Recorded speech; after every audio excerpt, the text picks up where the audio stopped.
Jesus H. Christ.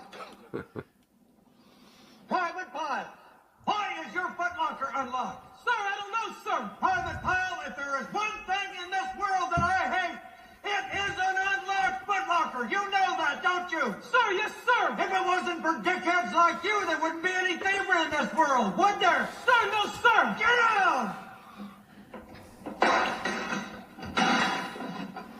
Well, now, let's just see if there's anything missing.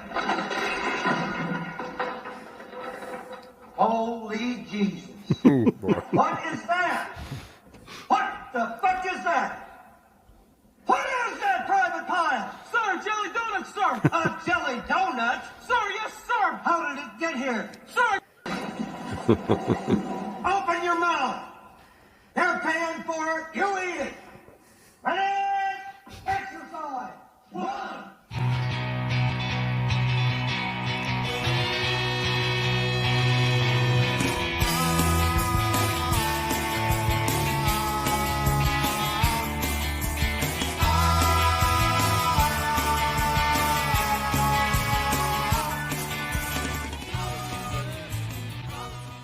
Here we are, the Music Relish Show, number 96, I believe.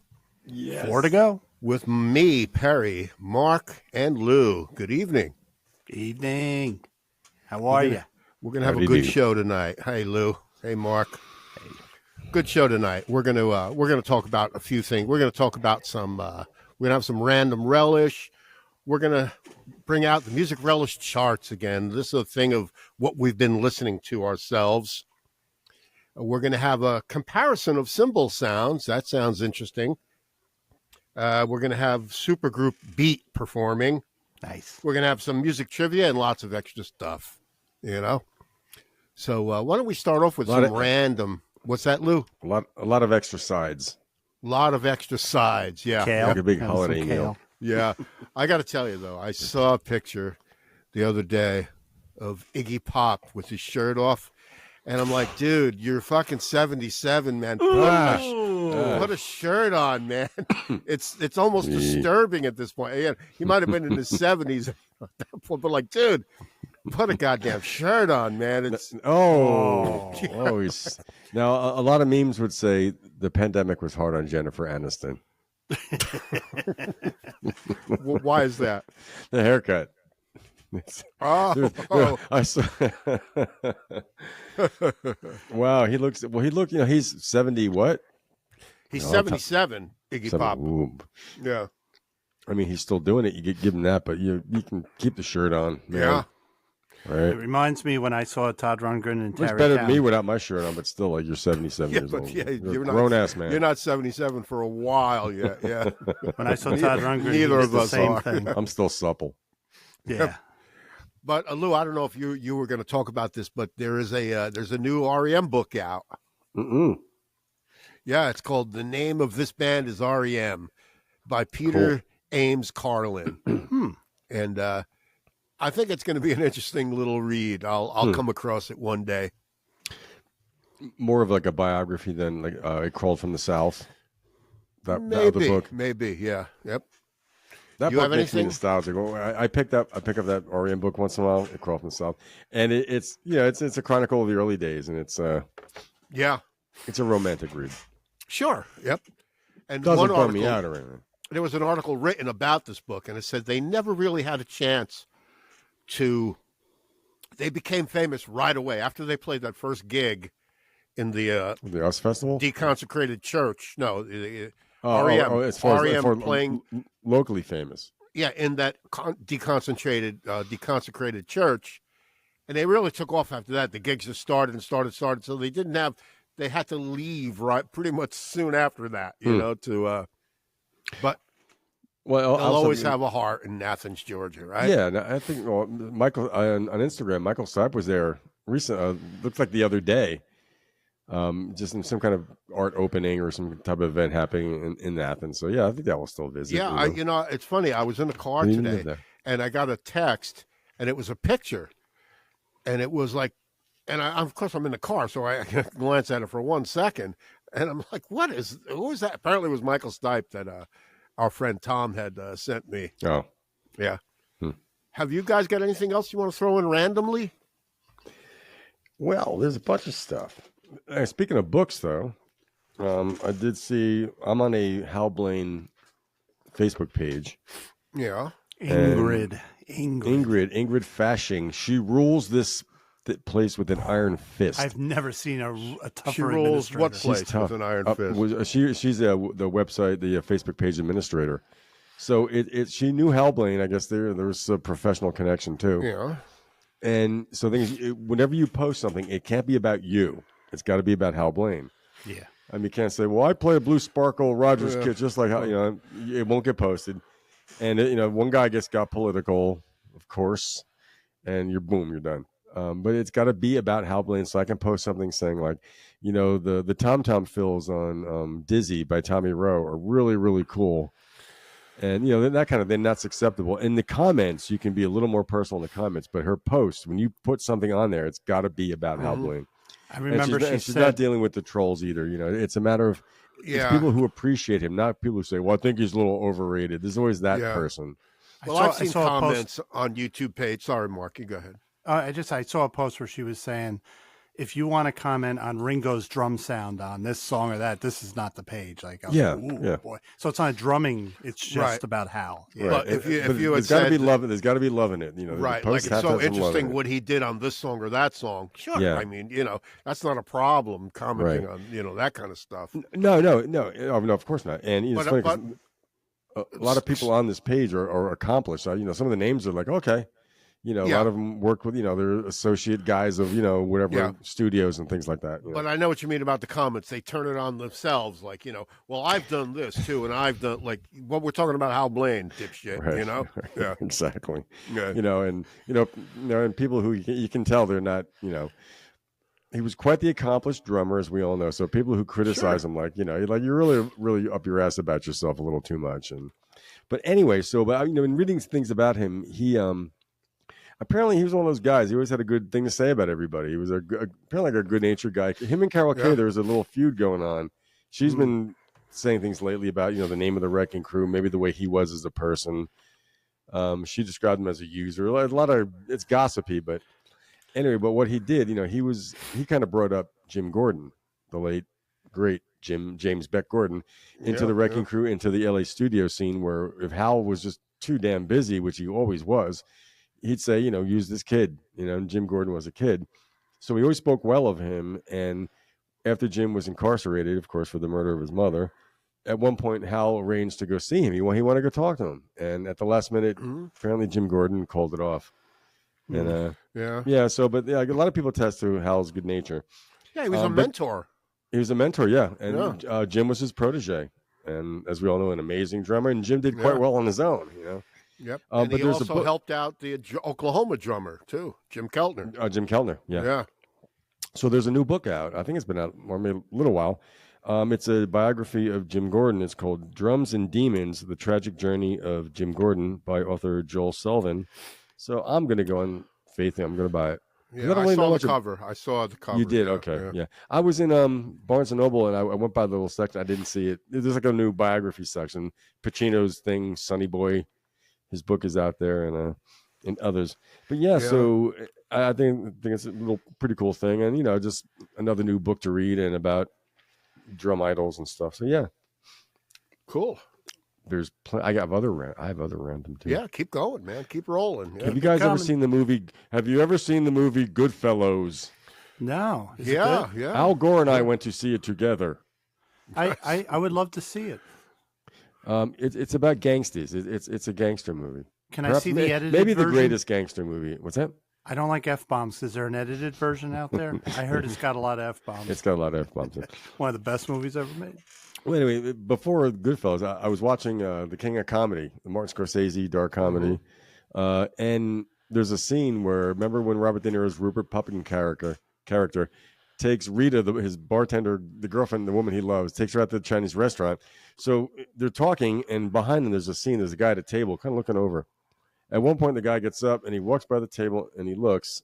So when I watched it last night, I'm like, wait a minute. I rewound it. Wait a minute. Rewound it again, and it's Maury from Goodfellas. The wig guy. The wig guy. You're right. So I never saw that movie, by the way. You haven't seen No. You'd like it. It's really great. I know. You've never seen The King of Comedy? No, never saw it. Do it. I want to see it. Yeah, I still have to see Flowers of the Killing Moon. me too.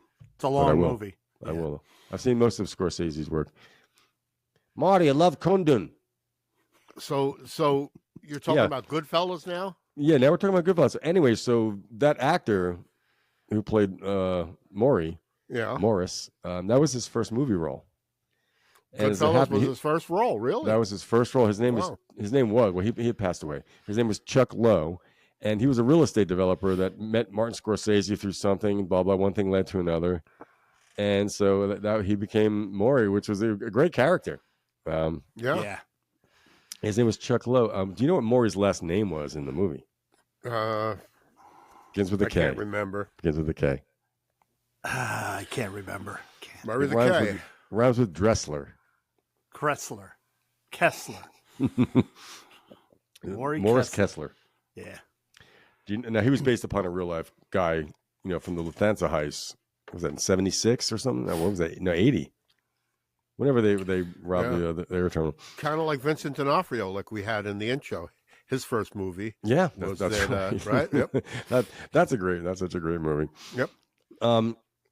So also that actor Chuck Lowe, he played Shlomo Teitelman. He was one of the Hasidic Jews in the first season of The Sopranos. They owned the hotel. Great He was episode. the patriarch. So that's also Maury. Yeah. Wow. Yeah. So he's based upon real life bookmaker Martin Krugman was his real name. Okay. Just like Jimmy Conway was really Jimmy Burke. Marty Conway. Yeah. Okay. I got now Frank Severo, who played Frankie Carbone. Did you know that he sued The Simpsons? Do you know there's a character Louis? Uh-huh. Apparently, he said when he was developing this character, the writers were living next door. There was like a condo complex, and he thinks they heard him working on his Frankie Carbone role, and they used it for Louis. Oh boy! And I think so. He sued Fox Entertainment. Now, the character he portrayed, he was based upon a real life gangster named Angelo Sepe, Sepe, who apparently, when after the Lufthansa thing became public, they got more money than they thought. It was $5 million. They thought it was $2 million. When Jimmy Burke got paranoid, Angelo Sepe was the guy that did most of the murders of the associates. So, pretty bad guy. Ended up getting killed himself, at one point. Let's see. A guy named Tony Darrow. He played Sonny, the restaurateur. You like the 10 big ones here. Yeah. He also smacked in the head with a bottle. Yeah. Don't be like that. Yeah. And then Paulie goes, "What do you want me to do? Kill the guy?" Well, that wouldn't be a bad idea. This motherfucker's an arch criminal. I mean, I know offense. He's your friend. He also played. Larry Baris on The Sopranos? I think he was one of the New York guys. Yeah, I've seen him on The Sopranos. Yeah. Right. So he was charged in 2009 for a 2004 incident where he ordered the maiming of a guy who owed a loan shark money. This is in real life. All right? It was him and I think it was a Gambino associate. The Gambino guy got about 30 years. This was after his run on The Sopranos, and he got 6 months house arrest because of it. He did a lot of community service. So this guy, interesting, huh? Okay, now there's another actor named Frank DeLeo. He played Tootie Cicero. Tootie. You gotta toughen this kid up. In real life, do you know he was in real life? Was he the guy that says, "You wasted 6 fucking aprons on that guy"? He's the guy outside the pizzeria. I think he's the guy. I think he shoots Tommy at the end when they whack Tommy. I think that's Tootie that shoots him in the head. Oh, really? Yeah. Now, when I lived in Keensburg, New Jersey, there was Keensburg Pizza. The father and son, the son's name was Tootie. Lots of nickname. I knew a guy named Tootie. Exactly. But he was a cokehead. That's why his name was Tootie. But I love that scene when they're all hanging out outside and Karen comes up. Who do you think you are, Frankie Valli? Yeah. It brings you back. Anyway, so did you know he was a big, high-powered record executive, music executive? Frank DeLeo, who played Tootie. Oh, okay. From 1984 to 1989, he was manager of Michael Jackson during the Thriller years. He was a big Arista executive. And then in 2009, he managed him again. But apparently, he was named one of the executives of the year. He brought Arista back from struggle times. So he signed Quiet Riot, REO Speedwagon, Ozzy Osbourne, Gloria Estefan, and El Miami Sound Machine, and Luther Vandross, of which there's a sandwich apparently named after him. The Luther. That's all I'm saying.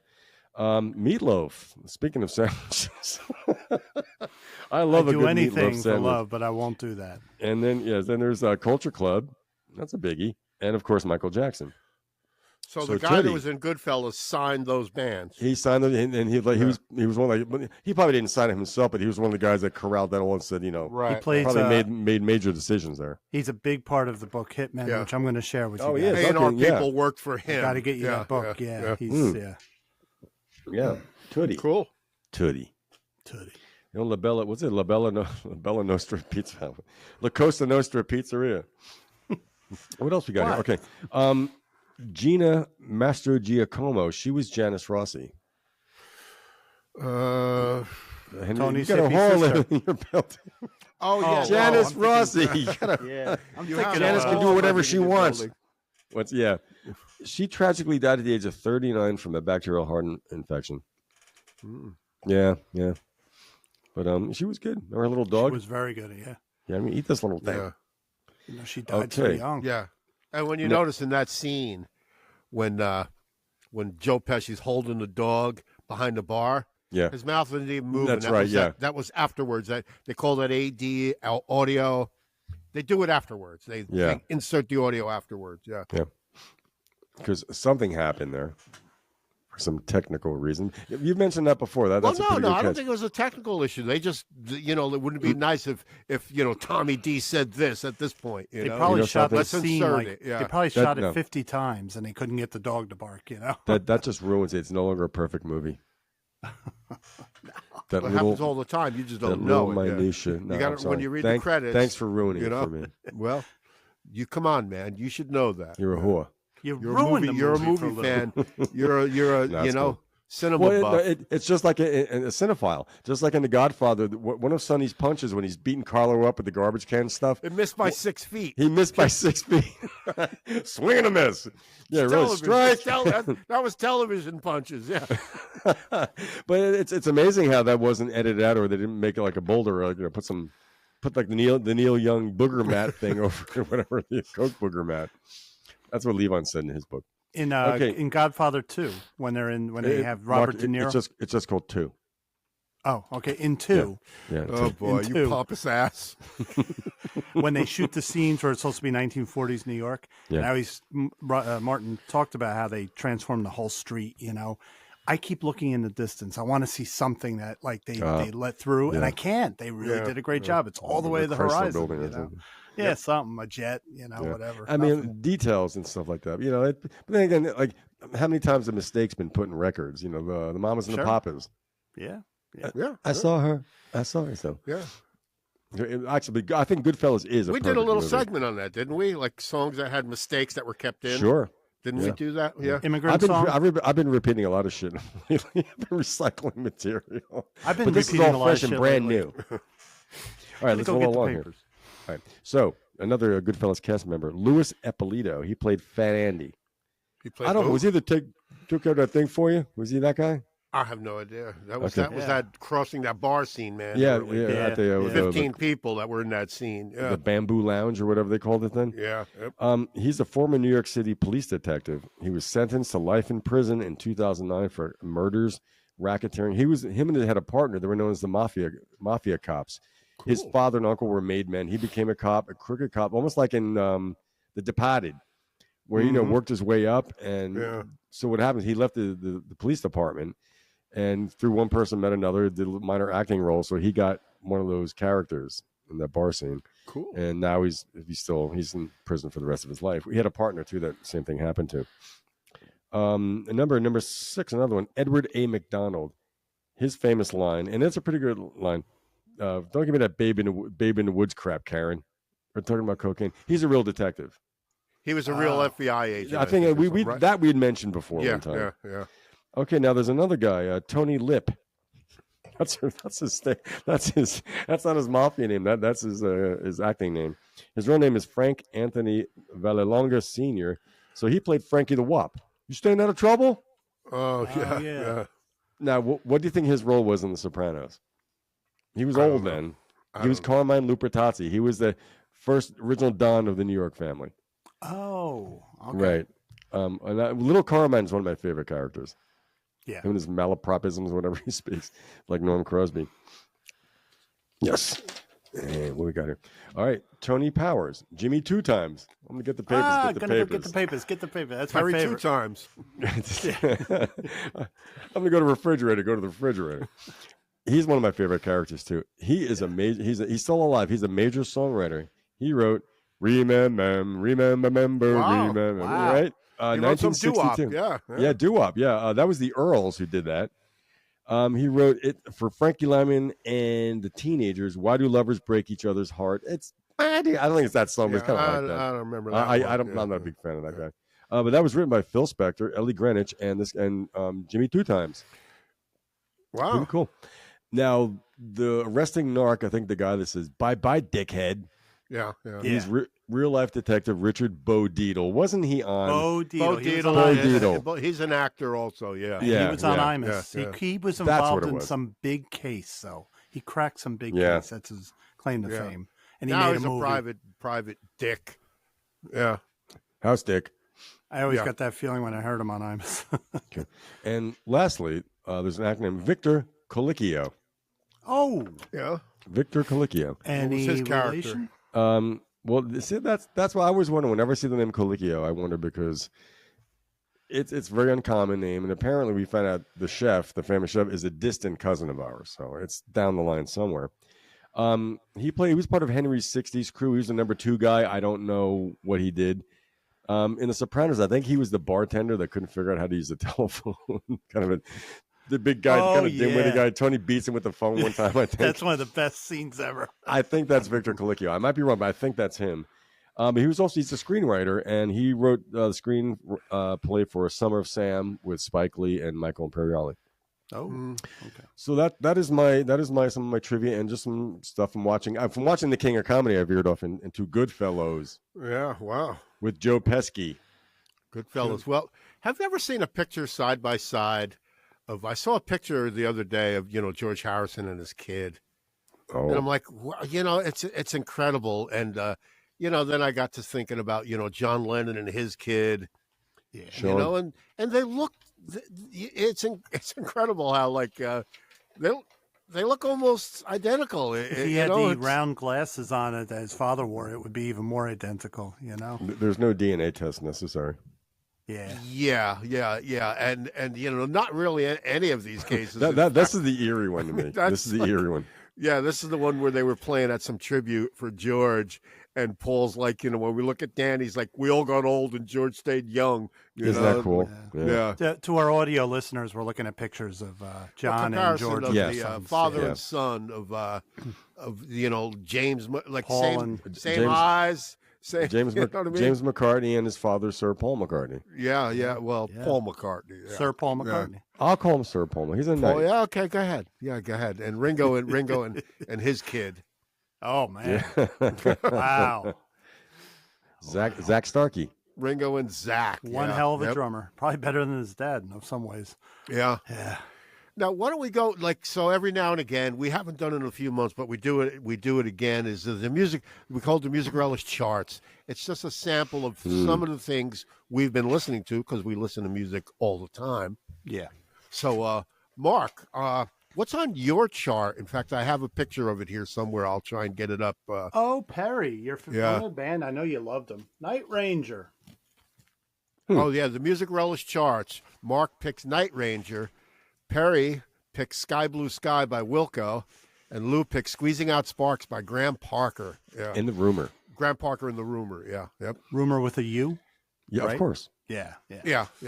British, yeah. Graham Parker, yeah. Graham Parker. Graham Cracker. Yeah. And Fleetwood Mac Rumors. So, Mark, why don't you start off with your Night Ranger? Night Ranger. Yeah. Night Ranger's second album, probably their peak artistically and commercially. Big album. It had 2 big hit songs that you may have heard, but I played it all the way through.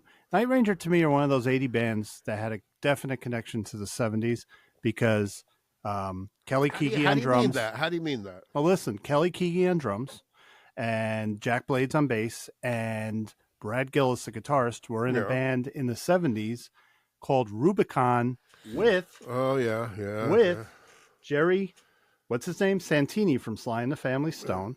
Yeah, saw them at the And- US Festival, wasn't it, Lou, or Yeah. something like It, that? it was on. It was one of the California jams on TV. California Jams. Yeah, And another guy in that band was Johnny Cola, who was in Huey Lewis and the News. That's right. So it was Oh, kind of okay, so cool. they had a connection, you know. Yeah. But anyway, so yeah, it had a couple big hits, but that was in high school when that came out, and I did like it. And I played this one. You know, we talk about stuff we listened to. A lot of it didn't stand the test of time. Mm-hmm. This one did.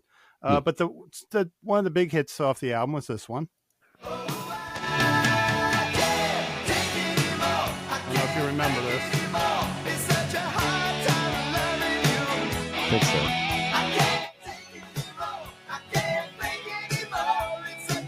That was 4 a.m. That was big on MTV. And Oh, there was a video to go along with that. Yeah. yeah, that Oh, one. of And then course. they put out a video which incorporated a lot of footage of veterans of World War II coming home, and it was kind of heartfelt. I call this song "Their Dust in the Wind." It's called "Goodbye." It was based on just a simple like acoustic guitar picking thing, and it's remember this one? Is that Jack Blade singing? That's Kelly Keegan. Not sure. That's Kelly Keegan. Kelly King or Jack Blades.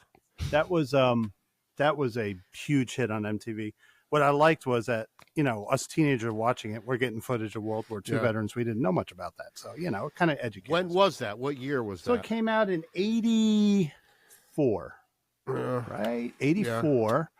And then That's the second album. 85, yeah. 'Cause, Second, okay. actually, it was the third album. The first album came out. The second album had Sister Christian. So this was their third. And it was their peak. After this, they kind of went, you know, a little down after that, you know. I know that they're that AOR melodic rock and everything, but I always gave a little more credit to them. And Alan Fitzgerald, the keyboardist, he was in Montrose. Yeah. So they were definitely, these guys were veterans. They were there, you know. And Sure, yeah. yeah, and Jack Blade, 72, he's still out there singing, and Night Ranger is still together. 72 isn't that old anymore, Mark. No, it's not. Depends how you take care of yourself. Kelly Keegan had a really good voice. Yeah. He was also- he had a more powerful voice than Jack Blade. Yeah, he was I also the think. first drummer when I saw, like, he was on the side of the stage facing the band rather than in the back facing the audience. Levon Helm Yeah. did the same thing, but I noticed when Kelly Keegan sings, his head is tilted to the side. And I would think that would be like not a good, you know, you're twisting your neck while you're singing. I don't know. Right. You're Yeah, you supposed to said be- that one drums. time when we saw a clip of them or something. And Yeah, you I had would think. said, how could he turn his head like that? Yeah. I mean, like as far as airflow, I don't know. It's just, but hey, whatever whatever works. But It works. And, Yeah. you know, the other guy in that band was a younger guy that they got on board, Jeff Watson, who is, you know, he's the one that had the brain aneurysm about a year and a half ago. And I follow him on Facebook. He just left touring. He just stays home in his studio. But, yeah, after that, you quit your touring band. You don't go on airplanes Yeah. as much as you used to, like Yeah. Bill Berry from REM. So is there Right. still a Night Ranger? I think there is. They get back together. They split up. They get back together. If there is a Night Ranger, it's going to always have Brad Gillis in it. Sorry, Brad. Brad Gillis, Jack isn't it? Blades. Jack Blades. Blades. Him and Brad Gillis are always in it. Kelly Keegan came and went, you know. But yeah, they get back together every so often. And they were putting albums out, you know, through the years. But that's just my personal favorite, you know, that one. Who produced that record? I was just going to look. Pat Glasser. He produced Okay, all he their produced big all of them. albums. Yeah, You I know remember that name. him? Yeah, I never heard of it. I think either me or my brother had the first record because don't tell me you love me was on the first record, right? That was a good song. Yes, that was. on Because the I used to first play that in Philo Sin, and we played that. album. Okay. And Kelly Keegan had one of those. I call them deep dish snare drums. It's about a foot deep. That was a big thing in the 80s for the big fat. On my drum kit, my digital kit, that's called LA snare. It's just a big fat detuned, mild deep. Yeah. It's for that 80s sound. Yeah. Cool. Yeah. Well, it's not quite reverby like gated. It's just fat, low. Okay. Yeah. Is Which- that it which- for Night Ranger, Mark? Which, by the way, leads Bow, me into bow, I bow. might mention if we ever talk drums that the 80s when I was growing up and I should have been paying more attention to drum sounds. As I said, Lou, you've taught me more about drums than anyone else has. I didn't hear the melody of drums because of the 80s. That's how I grew up. Every drum was. Yeah, I know. Yeah. Now, you know, I listened the other day to Ginger Baker and I'm like, I'm reminded how melodic drums are if you really listen to the right drummer with the right production. It's the production. That's what it is. That Ginger Baker's Air Force clip. The sound was great. Yeah. Of course, it's very drum heavy because that's what he was. But you know, yeah. But that's it for that. That's what I listened to. Oh, an honorable mention, really quick. The new Opeth came out this week, Last Will and Testament, but it was great. Who? You ever hear of Opeth? No. Oh, yeah. That's an oil company, oil countries. Well, if you're finished, Mark, I'll go into mine. Opeth is a metal. Oh, sorry. Yes, I'm finished. With my choice was Wilco, Sky Blue Sky. Yes. Really? I find that interesting, Perry. I thought you didn't like that record. This was given to me, made by Mark Smith. I don't know if you remember, you burned it for me. And Mark was like, you got to listen to this. And I'm like, yeah, I know. I'm a little tired of Wilco now. You know, at that point. I had just jumped on the bandwagon, though. And it grew on me, and it's the record is beautiful. It is. It's a beautiful record. It was a weird turn for Wilco, wasn't it? It was slick. It seemed slick for Wilco. Well, it was the first record with Nels Cline and who's the other guitar player? Pat Sansone, no. Pat Sansone. First record with Pat Sansone. With Pat Schmier. And that. So anyway, this my selection that I've been listening to lately is Maybe the sun will shine. Beautiful. Yeah.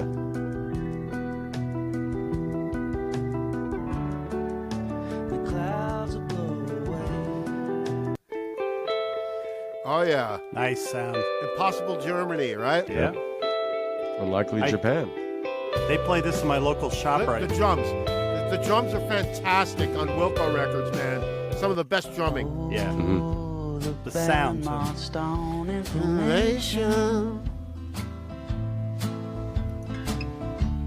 The brass was phasing. It's a beautiful record. Yeah.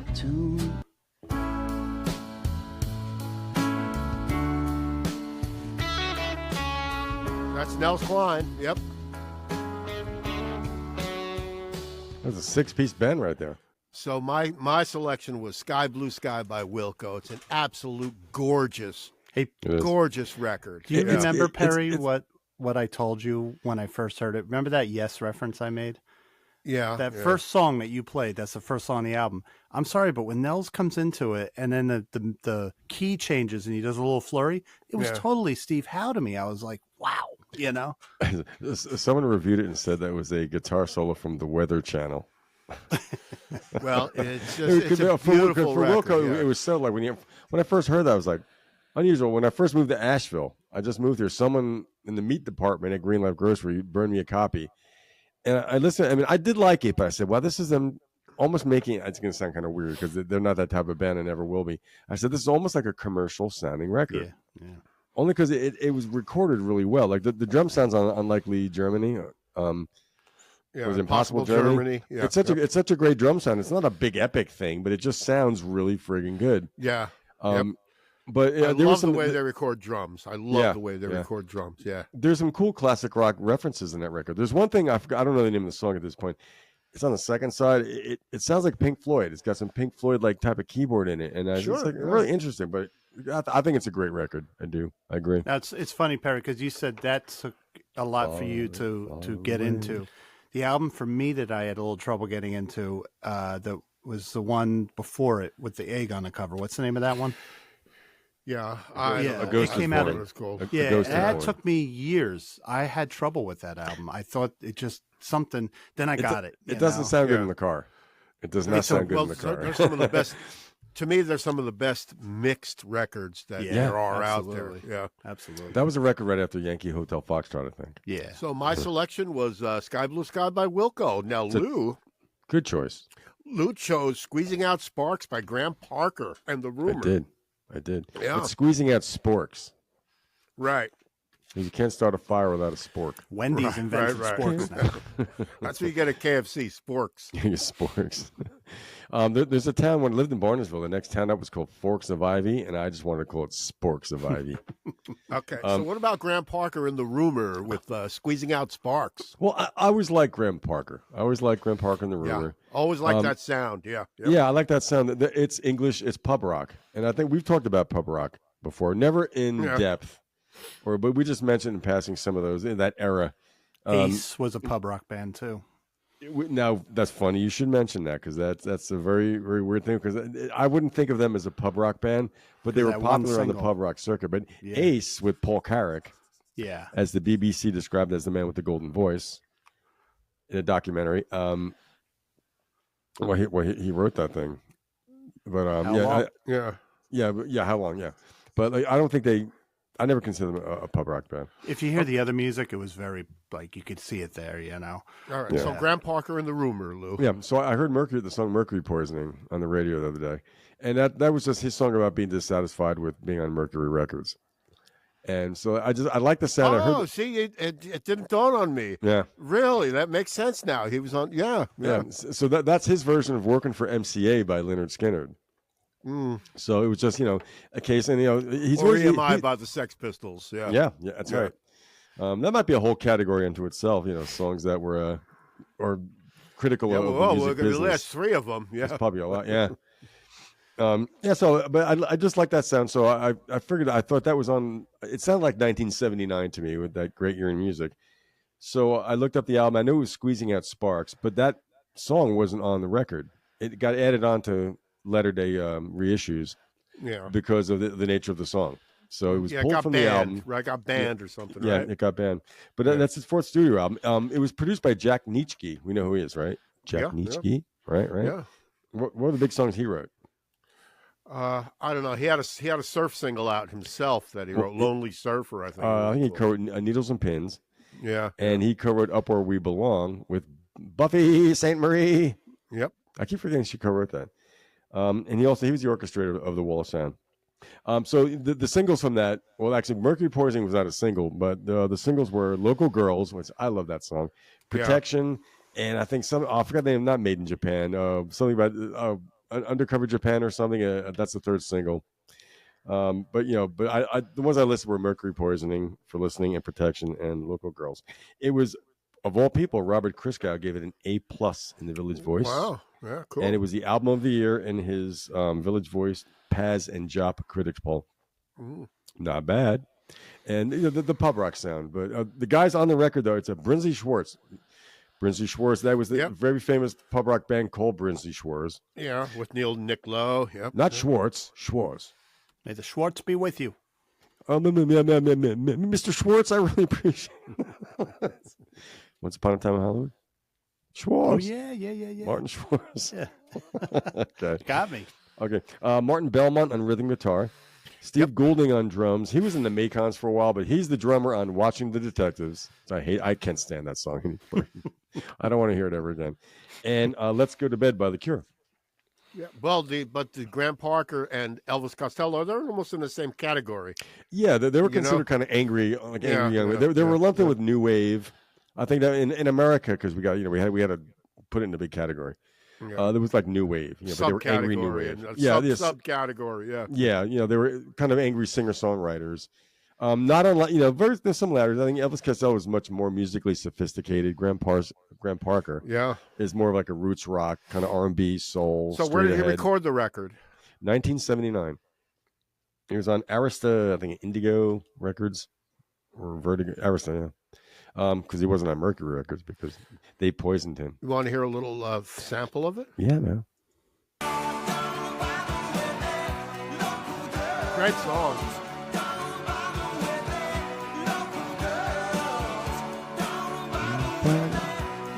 Good stuff, man. That was a hit. That's a good song.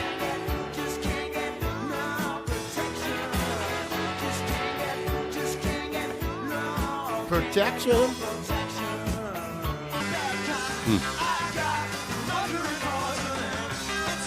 That one might be live. Sounds like it, yeah. Now, Yeah, I he have was never, he was snotty. Yeah. Yeah, he never was heard that attitude. a Graham Parker song in my life. That's Really? the first time I've ever heard him. But I know the face because he was always in Circus Magazine. They're always putting Okay, yeah. pictures of him in there. And I used to say, he looks cool. Yeah, Yeah, Yeah. he was no matinee idol. He always wore sunglasses. I'm But gonna he was listen one of to those guys like Ronnie Van Zant, where he worked his band. He was a disciplinarian. You know that he was a band leader. Yeah. He had a song called. He had a latter day hit called "Temporary Beauty." If you ever Yeah. check it, it was a really pretty song. I've heard it. Yeah. Yeah, "Temporary Beauty." But check them out. Yeah. I like that. I do like that period. I mean, that's I have a 1979. clip. I have a clip, all ready to go for a future show of Graham Parker performing on a TV show, but it's just him and an acoustic guitar. So I figured if we don't talk over that, it's going to get blocked anyway. So Yeah. why show it? Okay. Yeah. I think he eventually made his way up to Woodstock. I think him and Marshall Crenshaw and all those guys hang out. Yeah. Marshall Crenshaw And spent a lot of Smokey, time. The faded glory that is Woodstock. Marshall Crenshaw spent a lot of time in Newton, New Jersey, because I worked with Noel Macasock Engineering. And one of the many things he did, in addition to fixing film projectors for theaters, was he relapped tape heads and assembled analog, multi-track, because remember there was a period where you really couldn't get analog equipment. It was all digital. Like it just, he wanted to do his album all analog, and he was considered like nobody does that. So Noel fixed him up with some Ampex machines that were in this CPI Marshall in Crenshaw. Hillsdale. Yeah, Marshall Crenshaw. Yeah. Oh, okay. And All nice right. guy. And those machines that he gave him used to be in CPI in Hillsdale, where we made the cassettes and the What's CDs and CPI stuff. in Hillsdale, Mark? CPI? You don't need to know. Only certain. Well, our listeners might want to know. Nah, they don't need to know. Okay. Yeah, because I was FedExed a very big joint by a musical artist there, so I don't think they should know. Now, CPI, Cassette Productions in Hillsdale, we made CDs and cassettes. Okay, so Graham Parker in the rumor, Lou. 19. This is 79. You said. 1979. Yeah. It was a critically and a commercial success. That was a too. big record, man. Squeezing Yeah. out sparks. A Yep. lot of people had that record that I knew. Yeah. Yeah, and I think the record after that, he did a song with Bruce Springsteen called "Endless Night." Yeah. Good song. Yeah, just real basic rock and roll, which I like. I like all kinds of music, but that real kind of roots rock kind of. Yeah. I guess they were like, the E Street Band is a bar band. I've always said it's kind of a bar band, and Yeah. these bands were bar Yeah. bands, but it was pub rock. But the different influences, different sound. In that genre, I still have a hard time thinking Ace is a pub rock band. Yeah, but you understand that pub rock band in England, they don't play in pubs. They play theaters. They play, Yeah. you know what I mean? I think it's back it's a generic term. They don't. Yeah, it doesn't mean they're playing in pubs. No, but it stands for a reason. They didn't call it deli rock. So, Ace yeah. was but actually. I think they're probably at one point like things progress. When Joe Strummer was in a pub rock band, and it's just it's like yacht rock. Eventually, it's got to be redefined. Boy. Okay. All right. It's got to be redefined. Where Joe you- Strummer was in a band. Was it Joe Strummer and the 101ers? The 101ers. Yeah. Yeah, right. Yeah. That was part of the pub rock scene. It's just something where people it was a Right, gang. yeah. Ace really were in But the it's pubs. not like a bar band in America where they're actually playing in a bar. Yeah, you know? Ace was. No, and I think they actually got their start playing Yeah. pubs and gentlemen's clubs, and then it just if you- progresses. if you listen to that Ace album, Why how would they call long it pub is rock? Ace? How long sounded nothing like the rest of the album. That was like No, an it anomaly. was Yeah. soulful. It was R&B. Paul Carrack Yeah. wrote that too, so he made. Yeah, all the he's other done well. songs were basic. They What were are we very talking basic. about right now? Ace. Well, okay. the band Ace, like that was considered it was considered the only pub rock band as they define it to Yeah. crack the top 20. So what was Ace's? How long? What was their placement on the That's U.S. yacht Billboard? rock. That's yacht rock, man. Ace, I how would say long? it is too, Perry. You know. I would say it's slick. It's pretty slick.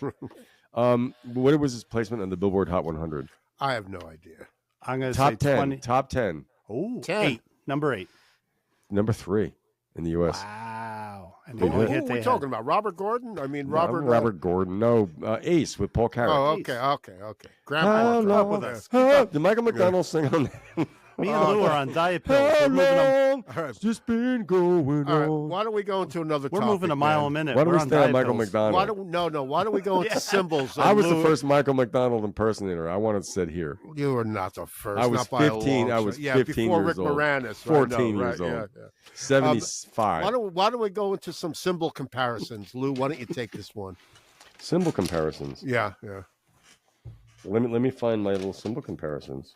Okay. It's Here very we go. simple.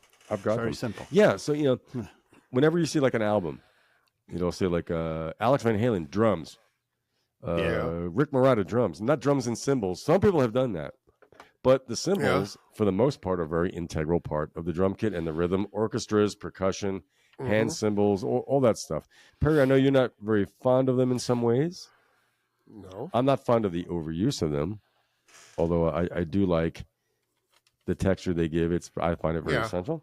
So what I did is I went on the old YouTube, and I wanted to find examples of each type of cymbal that you might find on your standard drum kit. Right. So you've got them queued up, I'm assuming there, Perry. Now, before the cymbals go back to 7th century BC, and it's a Pahlavi word cymbal, so it's Iranian, but they go back to Armenia. They found, but they're kind of worldwide in a lot of ways. It's interesting. Yeah. All right. So this is a PSTS 14-inch medium hi-hat being stomped on with a foot. Not now. Okay. Which is what, a pasty cymbal?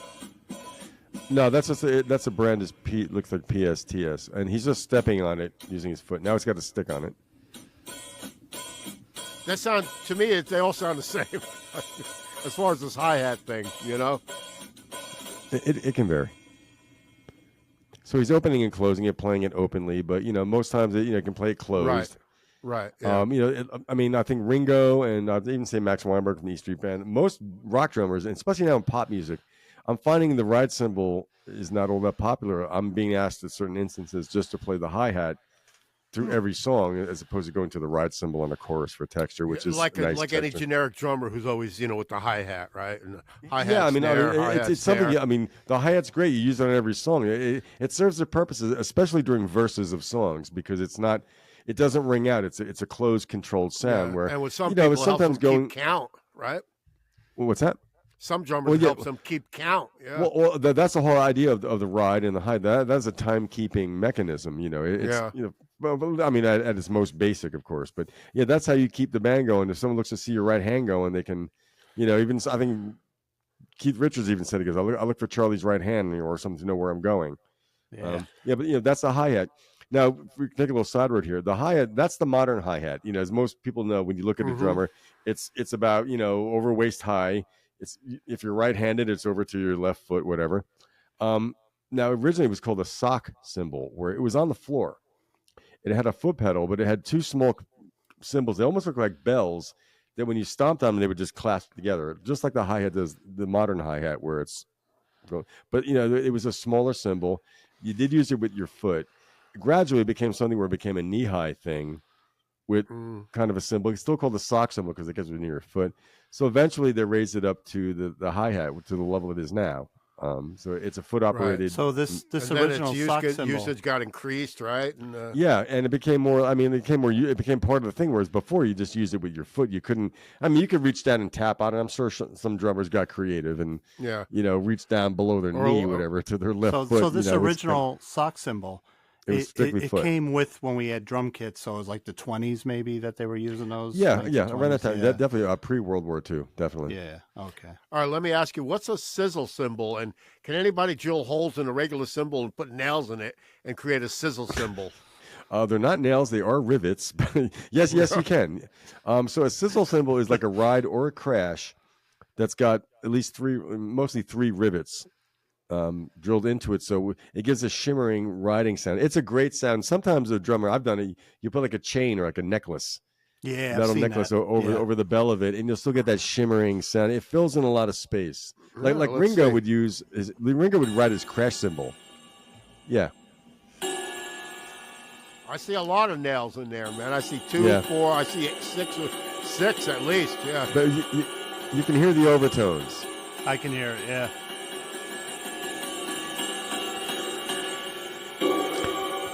Yeah, there's nice. like some extra with the sizzle things. Yeah. Yeah. Once he stops playing, you can actually hear it better. But it sounds like bacon frying. Fry the bacon. Fry the bacon. This guy's annoying, man. Like, stop hitting that damn thing already, dude. Yeah. Well, he's also crashing it. Yeah. The thing about the ride cymbal is, it depending upon the size and how it is, to crash a ride cymbal, usually you're just hitting with the tip of the stick or whatever onto the bell or onto the body of the cymbal. When you crash it, it's really loud because it's the thickest and the heaviest cymbal usually. Whereas crashes can be thick. They vary in size, but ride cymbal generally nowadays it's like the 20-inch ride cymbal is the standard. I have a 22 because when I bought this thing in like 82, it's a Paiste 2002. I was playing a lot of heavy rock and a lot of big stuff, so it needed more projection volume. I still use it. I used it today. Why, you have your acoustics set up? No, at the Spiritual Center, it's an Alesis electric kit, but I do have one. I have my ride cymbal. I brought my acoustic ride because it comes with a ride cymbal, but I program it to be a crash so I can have two crashes because I like the cymbals. All right, what's a splash cymbal? A splash cymbal is it's a smaller cymbal in diameter, real quick decay. If you ever heard any songs by the Police, I was going to say that. Yeah. Oh boy, I can't wait to hear this. Yeah. Stuart Copeland loves these things. I had one. I'm gonna have to get another one because one of mine got lost in translation. But I had a Paiste Rude 8-inch splash. A Rude cymbal was like unhammered. What is it? I thought it was pasty. I call Paiste pasty. Okay, whatever. Yeah, I'm not going to. They're made in Switzerland, but everything's pronounced both ways. Bob Moog. Yeah. Right. But but it has a short decay. I think they're pretty cool. I call it a specialty cymbal. It's a nice thing to have. Let's give it a listen. How about that? Give it a listen. Oh, that thing is annoying. I like that. No, it's not. Yes, it is. No, it's not. You're annoying. I like when fusion drummers use those. Check it out. You're going to hit that all the time? I love that. It's an example, though, he's doing. Usually very tight drummers use those. I'd like to hit him in the head with the stick. Yeah. It's a lot of instances. I mean, reggae uses it. But I do notice that's a Stuart Copeland thing. Yeah. Yeah. Oh, yeah. Yeah. In particular, Wrapped Around Your Finger. Yeah. He uses them a lot. And in fusion, like I said, in fusion, I love to hear a good fusion fill, like a because you got to be a tight drummer to use those. You don't get the coverage of a big cymbal crashing. All right, no, but it's amazing how that little thing will cut through the mix, though. Exactly. That's when you hit that thing, you hear it.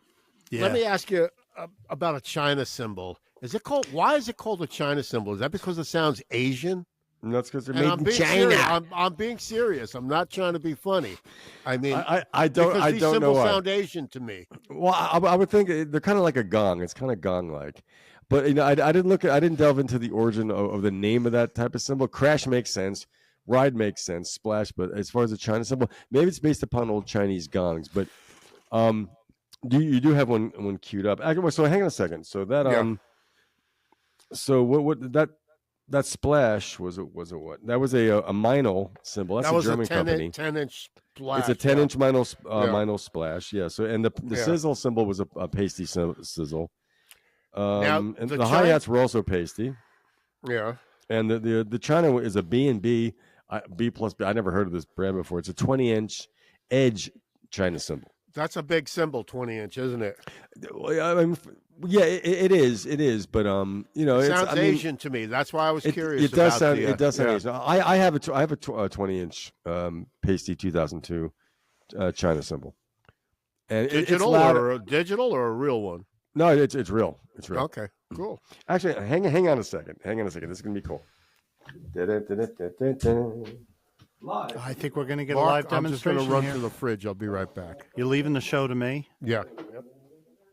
Okay, I'm going to tell stories. Give me a story. I didn't make it to the Zebra Show Friday. Hello, everybody. I think Lou is bringing a cymbal out. He's going to be showing some demonstrations with his fine percussive finesse. Like I said. Perry is getting a beer, and we would like to... like I said, I went to the fridge. We can only do this show with the support of you, the viewers. So he's back. A brief detour. That's fine. I had to handle the reins. Look at that thing. What is that? So this is a pasty 2002, made in Switzerland. That's a 20-inch China type. Oh, Pasty's a Swiss company? Yes. You can see that, right? Yeah. Yeah. Wow. That's a beauty. Check it out. I'm just going to hit with my hand. Sounds Asian. Yeah. Dun, dun, dun, dun, dun. That may overpower that may not come out on the end of the show. That Yeah. was huge. Well, It let's was give a huge. sample. Let's give a sample of the That's for splash. 20-inch China cymbal. B to BTB. Is it upside down? Like do they Yes. hammer Yes. it upside down? Well, I don't know, but you mount it upside down. Yeah. Oh, okay. You get that muted splash. Yeah, it sounds Asian, man. Yeah. Yeah. That's big in drum solos too, right? Oh yeah, and now on the Rush song Subdivisions, the very ending of it, Dan, that big jam, he's doing China Yeah. cymbal all over the place. Okay. I like it. I mean, it's a specialty cymbal, but I mean, there's some it's been used in jazz. You can ride the thing; it's just got to be used at a certain time. But it's maybe not something you use every time. But I mean, I bought it because of Rush, because I was playing Rush songs. Now with I ride seem to cymbals think too. Philly Joe Jones used one in Miles. Not Philly Joe, the other guy. One of Papa Miles' Jones. drummers. Papa Joe. In the '60s of Miles, I remember hearing a lot of those kind of. He had one of those. Yeah. Well, speaking of Philly Joe Jones, him and Papa Joe Jones were mentioned as early originators of the hi-hats and ride cymbals. Oh. Okay. Whereas before, like someone said, jazz is top heavy. There's not a whole lot of bass drum pumping it along. Right. It's all done on the rides and cymbals. So that kind of replaced the drive of the kick drum. But Yeah. some of those drummers were credited with kind of getting that thing going in the early days of jazz. Philly was great. Philly Joe Jones, really good Yeah, drummer. yeah. And even the stuff you said like Buddy Rich, look at him because he was very visible. The stuff he did on the hi hat, it's just otherworldly. Yeah. Just the speed on The one way they were hand. holding it. Yeah, just holding it. I don't know how they were doing Yeah, that. yeah, whatever. It's just like I said, it's easy when you know how, but I don't know how. Oh, come on. Well, so We all have our moments. there's still a I don't know. You have a pasty cymbal comparison. There's a crash cymbal comparison. Okay, I just have to go get a lens wipe for my glasses. Lens wipe. Symbolism, symbolic. Wop, wop, wop, lens wipe, wop, wop, wop. And you can No, also use it symbols on your- can get rusty. They can get green, tarnish on them. My ride symbols got some on it. I'm not going to take it off, but I used to polish them. You go in a rehearsal studio, the drum kit in house, they look horrible, some of those cymbals. Let's see what we have. There you go. The crash comparison. Now that's a 14-inch. You can hear the difference as they go 2 inches up. Does it say 14 on there? 14, 17. 16, 17. No, I think it's an 18 and a 20. Well, 19. no, According to what I read. They just did 14, 16, 17, Okay. 18, 19, 20. Yeah. That's the 20. Just the heavier ones here. Yeah. Well, that I can definitely hear the difference in the sizes of the cymbal. Yeah. Yeah. Well, I mean, a hi-hat, it depends, what that hi-hat was a standard. So any hi-hat, like the one on the picture there, that will usually sound generally the same, there's a little different techniques, like some of the jazzier ones, or I think Ringo used 15-inch hi-hats. They were heavier.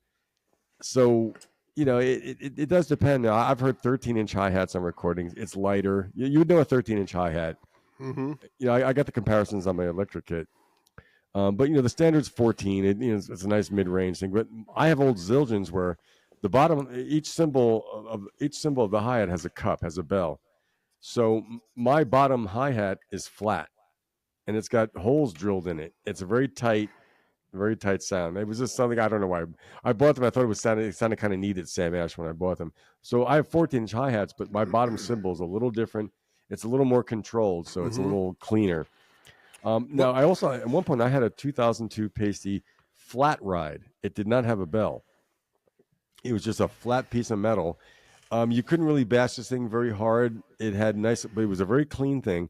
So, Mark, being a Blue Oyster Cult fan, I believe Albert Bouchard's using a flat ride on "Burning for You," on the verses, "Home in the Valley." I think that's a flat ride. Okay. It's a ride cymbal, but it's not overturned. It's very tight and controlled. How can you? It's very if subtle. there's no Very bell, if there's no bell, and you fasten the thing to your stand, you have to leave it loose, I guess, to hear anything, right? No, it works in the same principle because even though the bell has a hole in it, the cymbal as a whole. So whether it's got a Right. bell or flat, it attaches the same way. Like it doesn't affect the sound of it at all. I mean, like any other cymbal, you could loosen it or you could tighten it. It was a really that's another cymbal I wish I didn't sell because it had a nice, very mellow sound. It would have been great for is jazz. it generally like a little quieter? Because I don't know if it's a production or not, but when you mention that song, I know it's very subtle. Like, Listen, you could because you can't ride it too hard. Okay. Well, So it's got to be it's got to be played and recorded subtly. And what if last- you hit it hard? What would happen? It's very overtony. Sounds crappy. It was really shitty on a recording, wouldn't it? If you hit Yeah, it too it's hard? just it's uncontrolled. It's not meant Yeah. for that. Well, so the last one we have is a Sabian. Where's Sabian cymbals manufactured? Do you know? they might be American, I think. Yeah. So this is Yeah. a 20-inch ride. I mean, it cymbal, sounds right? Armenian or a 20-inch ride. Yep. 20-inch ride. Let's see.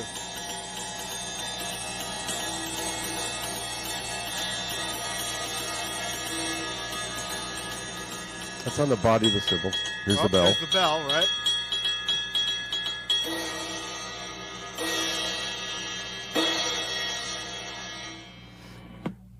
That Sabian sounds pretty good, actually. It does. Now the thing is, like they can sound alone. They can sound kind of obnoxious. They are. It's a very brash Right. metal instrument. But if you hear that Sabian ride mixed in with a song, it balances itself out. Yeah. Sabian cymbals are made in Meductic, New Brunswick, Canada. Oh, It was founded by Robert Zildjian. So Zildjian is the parent company of Sabian. Zildjian are the old classics, the original Where are they? Turkish. They're cymbals. Turkish, right? There was at one point, yeah. Yeah. But I think now they became more worldwide manufactured. But that was the industry standard. I guess I've always had a mix of Zildjian and pasty. I have a Zildjian 16-inch thin crash cymbal. I thought it was beautiful. Pasty. They're Swiss. Well, they have holes. we In them. go. They're Swiss. was, They're Swiss, so they have holes in them like Swiss cheese. That was an interesting cymbal comparison. Yeah. So, but one little fact: they're usually made of four main alloys that are copper based. So it's either bell bronze, malleable bronze, brass, nickel, silver. The most popular Zildjian cymbals are a combination of 80% bronze and 20% tin. I don't know what tin is. Isn't Tin can. It's a Yeah. cheap I alloy. thought it was aluminum. It's a cheap alloy. Yeah. I thought it was aluminium. In a laboratory. So, Lou, let me ask you a question now. Just like guitars and guitar strings and keyboards, are there any really cheap shit cymbals out there, and what makes them cheap? Like, you know what I mean? Like, can you get Got no name on them. A good question. Well, some of them were budget line, whether it's Zildjian or anything else. The alloys are different. The metals will be different. So it won't be 80%. What was it? 80% bronze, 20% tin. And it will affect It might be sound. some other copper derivative. Yeah. So they won't sound as full. Right. I did notice though, because I haven't bought new acoustic drum equipment in a long time. When I go pricing things at say Guitar Center, I'll look at a crash cymbal and be like, $450 to $500. Like, really? Wow. Really? But then there are there's always a backlash against that. I bought a $500 Chinese-made Guild guitar that plays beautifully. So there are at this point there are good I options. thought it was Indonesian made. What's that? I thought it was made in Indonesia. No, that's my Gretsch is Indonesian, but the Guild is made in China. When my first drum kit I ever got for Christmas, and it was a Royce Red Sparkle kit. I had a Meinl. There were cheap Meinl hi-hats and a crash cymbal. It was like the crash ride combination, and to me that didn't sound good. So that was the starter kit. Yeah. But that was back in '77. So, there've been options. Like I said, there came a point where I'm like, I'd never own a guitar that wasn't made in America, like a Fender, But you look at it, my Seagulls are made in Canada. Yeah. It's just it's what you can afford and what the quality is. A $500 crash cymbal, there's a lot of craftsmanship put into it. It's made very well. That's what you pay for. Like a Martin that costs $2,000. The work that goes into it is a lot more than I got a $1,000 Martin. So the work that goes into that may not be the same as the $2,000 Martin. Right. Oh yeah. I mean, Well, my China cymbal was probably about $130 in '82. Okay. And I was like, okay. all right. Well, why don't we go into Putting the money. the musical? So Adrian Belew forms a supergroup with Steve Vai, Tony Levin, and Danny Carey, and they're perform King Crimson music with Robert Fripp's blessing. And I didn't go. Yeah, and I should have went. there's this from guitar.com, by the way, and a new supergroup called Beat has been formed by King Crimson's Adrian Belew, Steve Vai on guitar, Tool, the group Tool, Danny Carey is the drummer, Great drummer. and King Crimson's own Tony Levin, and the Robert Fripp came up with the name Beat for the brand new band. That's pretty cool. Interesting. Yeah. So it's got his blessing on it. And the song that they play is called, what's it called, Mark? Red? Red, my Red. favorite And it's King a Crimson Robert song. Fripp composition, right? It's incredibly complicated. Yeah. And Steve Vai's playing the chords, which surprised me. But Adrian Belew should play the leads because he was in King Crimson. None of these guys play, they all play custom guitars. Yeah. And You know what I mean? Steve They're Vai. not playing shit you and I could buy. Well, you could buy a Steve Vai guitar, but who would want to? You know? I played I one. would They guess are that's nice. Steve Vai. Yeah. And That's Adrian Belew. with the green guitar. Yeah. Listen to that chunky. That was hardcore metal before there was hardcore metal. That's heavy stuff. And Robert Fripp wrote that song. Yep. But you know what I mean? Like, they're not playing a Stratocaster, they're not playing a Les Paul. They're all playing these custom guitars, you know? Well, And the was original, the like drummer Robert Fripp. playing- What's go that? ahead. Was the drummer playing one of those like Vista Light see-through drum sets?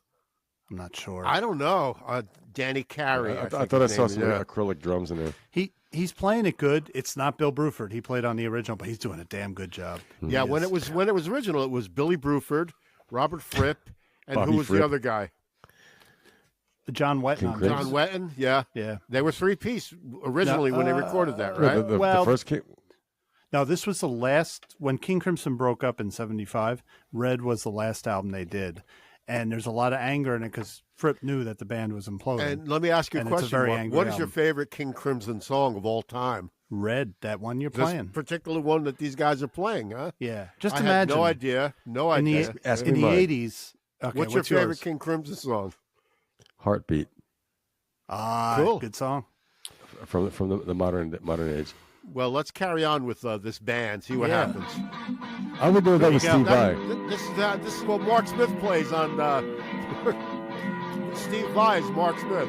Oh, Steve Vai's one of my absolute favorites. Even him, he's playing like I don't know what kind of bass that is. Looks like a Well, look at it closely. It's got music. Maybe it's a Music Man bass. Where they, you know what I think, mean? Yeah, it's got the cover of one of the King Crimson albums from the 80s. Beat, I think. Yeah, Beat, duh. I don't know, man. That guy's This got a is- lot of drums, man. This is typical Robert Fripp. Bum, bum, bum, bum, bum, bum, bum. I guess that's their logo, right? With the elephant. Yeah, He's got these really long drums on the right side of his kit, yeah. Yeah. They're like big tubes. You saw that, right? They're tubes. You know what's ironic? What's Even in ironic? the 80s, Bill Bruford's kit wasn't as big as that kit, so why did he need all those drums to play Bill Bruford stuff? Well, I'm not a fan of They added- Tool, they added his so own I thing. don't know what like Tool. I mean, I've heard of them. I've heard, I like them. I've It's heard not you and other everybody's cup of friends tea. mention Tool. So Yeah, they're not for everybody. I love them, but In yeah, England, right. they're called Chul. but that's the drummer from Tool who's in this band Beat, Now, right? the only guy I would recognize there is Tony Levin. Tony Levin. I would know right? that. I didn't know. I would know that was Steve Vai. He got old. I saw Tony him. Levin is one of those guys. It's like who's the other bass player with the long white beard and like you know what I Lee mean? Sklar. Like, Lee Leland Sklar. They're Sklar. identifiable, man. You know that. That's Tony Levin. That's Lee Sklar. You It looks know? like G. Gordon Liddy. Yeah. Well, let's see I've where we're seen going. things Looks like Daddy you haven't G. seen. Oh, that's just. I would have been just up and I would have been That- standing that's- up, blocking the Lou, way that's for just- everybody. look, that's what Mark played on Oscillation Boulevard. That's right. That's right. You know, he's doing that King Crimson stuff. Ching, ching. That's another song that's in my DNA. Now, Now, I think just think Adrian about Blue's it. guitar is pretty ugly looking. That's a pretty I ugly don't like guitar. that guitar at all, I man. know. I It's don't like so- it. Yeah. I don't like the color, the shape. It's ugly. I don't like green guitars, man. It's something like Todd Rundgren no. with the green guitars, like Or dude, Steve Vai used to have a green. Wasn't it green guitar? Yeah, Steve he had a Vai's green signature. guitar. for- Really? So when I saw him, I saw Even him green about, drum sets like Ginger Baker's kit. I don't like green. yeah. I like It green reminds me trees. of the Joker, Batman. Steve you know? Reeve Rukather plays a green guitar too. Reeve Rukather. So I saw Steve And Vai Roy about Redson. I saw Steve Vai about 7 months ago in Portchester at the Capitol Theater, and every song, sometimes 3 times during a song, he changes guitars. He must play 30 guitars in the span of a and concert. the Ibanez company just gives them to him. So it's like Richard probably- Blackmore throwing Stratocasters. Fender company's just giving you these things, dude. Actually, you know? Barry, Steve Vai, he numbers his guitars. He takes care of them. They're all numbered. Sure, like Pete He's Townsend. probably Yeah. probably legally required to play a certain amount of guitars in his show for his endorsement. Right, Like, right. He has to deal he's with got to try Ibanez. the new whatever the Luke model or something. No, he the ones with he has the handle built into the guitar. Steve Yeah, Vai. yeah. He designed that. That's his Okay. design for yeah. So I picked one up in the store. I picked up the one of the the ones that cost like $2,000. Yeah. I played it, and I just went, shit. See, I don't have $2,000 guitars. Yeah. I go, this is so easy to play. Like, it's not easy. It's not that means you're But going to why sound would like you Steve want Vai. it, though? Why would anybody want Because that? if you make it easy on your fingers, you can go to another level. You don't have to worry about playing. Like when you play a cheaper guitar, it's a little harder. So when you make it easier, you can hit those chords that you wouldn't maybe be Well, able I to know play. that. I've had many cheap guitars. In Me my too. day, Me so too. has So Lou, we, you know, I like- can't be doing like those Pat Metheny chords on my guitars. You know, it's like Come on, man. Mark, You got whatever. it's not the wand, it's the magician. Yes. Well, let's say one more. Let's see what happens here. I love that line. They're building it up, building up to the end. Bum, bum, bum, bum, bum, bum. Yeah, I don't like that Adrian Ballou guitar at all, man. Look at that guy. This guy's got a lot of drums. He's You have to be tall handling and it. have long arms. His cymbals are down low, though. He doesn't have to reach for them, you know? That's So an I elephant. see something. No keyboardist, but Tony Levin has a keyboard on his side of the stage. Ugh. That's is Adrian, one man. ugly guitar, man. Adrian's got to be different. He's just always different. Yeah. I saw Adrian play with David Bowie on the Sound and Vision tour. He was very unique. Very unique. That's player. Really? two interesting guitar players to have on the same stage too. I'm shocked when they Yeah. announced it. I think Yeah. the tour might be finished or almost finished, but when they announced it, I was frankly surprised because Steve Vai very rarely joins a group, and he was in that. And then I didn't know, like, I thought they were only going to do the 80s because Beat was an 80s King Crimson album. So I thought they would just do that. So when Perry sent me this, I'm like, they did Red? Yeah, well, they went on tour. They're touring and playing King Crimson songs. And I heard that Robert Fripp blessed it, which surprised me because Adrian and Robert had a big falling out so Yeah. bad that when King Crimson toured a few years back and I saw him, he said to Robert that Adrian said, if you do any of the songs that I sang, you cannot use the same vocal inflections or melodies. So when they did any 80s King Crimson, they slightly changed the Jesus. melodies. Yeah. Yeah. Well, they had a big falling out. You know? Well, what would make a guitar player like Robert Fripp? Like, what would make him want to have another guitar player in the band? Was it just the music he wrote? Well, you hear that stuff in the 80s, like Elephant Talk. You need to have two guitar players. Yeah, He went from being, it went from being a very percussive oriented Right. band to a guitar oriented band. But then recent incarnation was back to being percussion oriented because he had 3 drummers in the front of the stage and the band was behind them in the back. Yeah. Lou, I wish I have a DVD of that show. I mean, it's fantastic. The drums are the point of the show, but I think it's just, King Crimson music is very complicated and he also plays the Mellotron. He plays all that different stuff. Yeah. So Does why he not have a consider- guitar player? Does he consider himself a rock and roll guitar player? Fripp? Or That's a good question. Beyond boundaries or beyond categorization, I guess. Yeah. That'd be a good question to ask. I mean, I don't know. I mean, he created his own new standard tuning, so I mean, Yeah. you can't, you know what I mean? Yeah, Categorizing it's- him it's as hard to categorize. Yeah, yeah. Well, why don't we go into little some country, music little trivia? rock and roll. By the way, let me just say something, Lou. That song "Heartbeat," right? That's what you said was your favorite. Yes. Can't you imagine? Because remember, I told you last week that the King Crimson grew out of a band that he intended to form with Daryl Hall.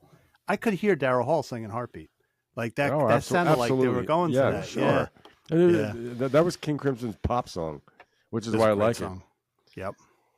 I like Sugar. And Google Red with Daryl Hall. Daryl Hall plays that song we just heard with Robert Fripp on Live from Daryl's House, and they do a good job. Oh, very cool.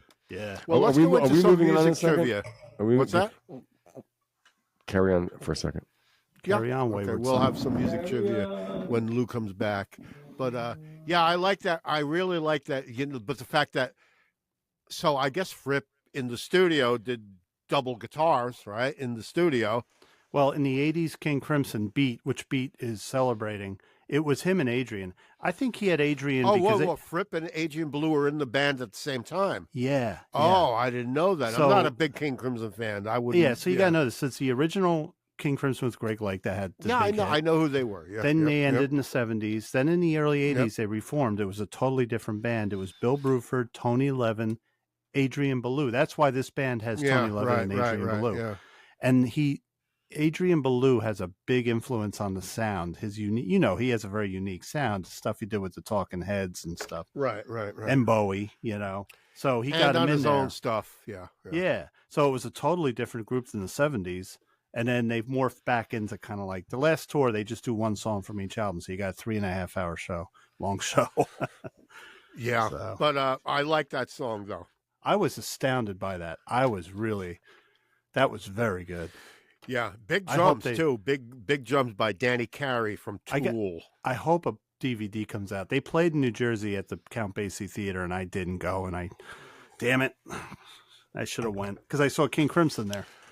Well, so what? You didn't go. So what? I mean, I've been offered to go to shows where I didn't go. And it's like, damn, I should have gone to that, to that Squeeze and Psychedelic Furs show, but I didn't, But like we always say, nothing beats live music, But the price of shows, good albums beat live music sometimes. yeah. To Well, me, my issue with this Beat tour was I think the cheapest ticket was $120, and I'm just not a wealthy guy. Yeah. We've had this discussion so many times with friends, and on other podcasts I've heard discussing ticket prices, the exorbitant ticket prices. Like, really? But look who that's a supergroup, Danny. But you're not selling records. Yeah, see, they don't have an album out, so that's it for them. Right. Let's Let's that's all they triple the price of the tickets because we're not selling records. So King Crimson crowd will come out. They will come out regardless. I know all the shows, a lot of them are sold out. So good for them. Steve Vai he's getting older and he still does it. Still surprises me. Well, you got this thing about getting older, dude. Like somebody, because they're 70, they shouldn't be playing guitar or something like that. Some people can't keep up the level of their musicianship as they get older. Yeah, but they're not Steve going Vai, on this. No, What we what saw I'm tonight saying, is not a Perry. world tour. No, what I'm saying, Perry, I'm not talking about jumping around the stage. What I'm saying is to meet your level, the level. Now, Steve Vai has a very high level that he sets standards to. And at 70 or almost 70, he's sticking to that. When I saw him, I'm like, he didn't lose a click. Some people start to lose it at that age. I'm not talking about like David Lee Roth. All right, lose back. So let's go into music trivia, okay? Trivia. Trivia question number 1. Trivia questions. This late American singer has the biggest selling album ever in Australia. Can you name the singer and the album? He was born in Texas and he was also an actor. Biggest selling album ever in Australia. Oh boy! Born in Texas and he was also an actor. David Hasselhoff. David Hasselhoff. Okay. From Germany. Hey, come on, we can't just Germany. He was worldwide. He was nationwide. He's Australian? Yeah, from Texas. Yeah, and he was an actor. Yep. Yeah, I guess he was. He was in Rocky Horror, wasn't he? But I can't stand. Like, I don't ever want to hear any song from that goddamn record again, ever in the rest of my life, man. Who produced it? Todd Rundgren. Yeah. Who played drums on it? I don't know. Max Weinberg. Oh, okay. Cool. Really? Yeah. Even I didn't know that. Wow. He played on most of it. I think he played on most of it. Yeah. I think he played on We got Paradise a Lost, little- Dashboard we got a Light. thing later on about Todd, And Roy by the way. Bittan too. Roy Okay. Bittan played on it. Yeah. Oh, Yeah. do you know the song? Was it 2 out of 3 Ain't Bad? Yeah. That's Max on it. You can tell. Yeah. I like that. He might. song, I think Max actually. invented power ballad drumming. Here's a trivia question. What was the Commodore's first hit record released in 1974 on Motown Records, reaching number 7 on the U.S. R&B charts and number 22 on the U.S. pop chart? Hint: it's an instrumental song, and it was used in the movie Boogie Nights. Brick House. I know it was an instrumental, but oh shit, shake this joint or something, or rock this. It was called Machine Gun, but let's see. Okay. Look how cool this is, man. So Lionel Richie was cool. Lionel Richie was cool. The guy playing the clav, he wrote it. That guy right there, he wrote it. There you go. I think this is Like the when they were Rockford dancing Files. in the movie, and he's like, "Well, this shirt is Italian." You know? Look how Okay. cool they were, man. Check out the drum set. Yeah, Oh, they're on Soul Train. For yeah. those of you who are not seeing this, they're on Soul Train. He's got Yeah, double but- bass drums. Well, this sounds good anyway to them. Yeah. Yeah. This looks like a That mini guy, Neil that guy Peart wrote kit. it though. The guy right there on the clav, he wrote the song. Look at Yeah. Lionel tearing it up. Yeah, Lionel Richie was playing some synthesizer thing. Yeah, He's legit. Lionel's legit. I mean, even like Sure. Sunday morning. He's like Sunday morning. The Brick House. Brick House is a great song. yeah. Yeah. All right, here's another But question. they didn't write. They didn't do the song Boogie Nights though. No, that was like they were in this Heat Wave. That disco was Heat and Wave. yeah. The real name is Roland Kent Lavoie, born in Winter Haven, Florida. 1961, was in a band with Graham Parsons, Jim Stafford, called The Rumors. In the 1970s, Jim Stafford? yeah, he had four. This person had 4 charting hits, mostly on Big Tree Records. Can you guess who I am by my stage name? You should know this, Lou, because we've talked about this in the past. Roland Kent Lavoie. We've mentioned in the past that this guy was in a band with Graham Parsons and Jim Stafford back in Winter Haven, Florida. Well, I never knew that Graham Parsons and Jim Stafford were in a band together. Yeah, we've talked about this one time in the past. Yep. And Big Tree Had Records four charting hits. had 4 charting hits. This person, yeah. In Oh, the his 70s. name is KC. Okay, Sunshine. Mark, what do you think? Yeah, KC. All right, Yeah, this yeah, guy yeah, is- yeah. Oh, Lobo. Whatever. Lobo. I thought it was KC. I really What's did. Lobo's real name? Kent Lavoie, that's the guy I was just talking about. Oh, okay. Yeah. I never. So Graham Parsons and Jim Stafford of Spiders and Snakes. We're in a and band with that guy. Yeah. with that yeah. guy. Yeah, in 1961. We never mentioned that before. We have, yeah. I have. But anyway. Do you know here's what the another one. biggest event of 1961 was? No, the guy going into space or something? My birth. Oh. Ah, That was the biggest event of the whole goddamn that was year. that Boy, was you're the so birth, modest. You're As so far as my modest. mother was concerned. the year the professor was born. This yes. Canadian rock band formed in 1963 has had many hits in Canada, but had an international hit in 1971. Can you name the band and the hit song? The hint is it was covered acoustically in 1990 by the hair metal band called Tesla. I know the song. I hate this know the fucking song. Me Signs, too. signs. Yeah, that's who it was. Yeah, 5 Men Electrical Band. yeah they're I hate Canadian. this song. Yeah, so do I. Yeah. Do that. Yep. I That's have the one more. original version, right? That looks like Greg Allman Yeah. back there. I was going to say it sounds like the Partridge Family the way it was produced. No, Sure. the Parts Family Sure. were better pop music than that. Now, man. Yeah. Mark says that Tesla is a better band than maybe you or I might know. Am I wrong, Mark? Yeah, they're not really a heavy metal band. They were a 70s They weren't a hair blues band, rock. you're saying.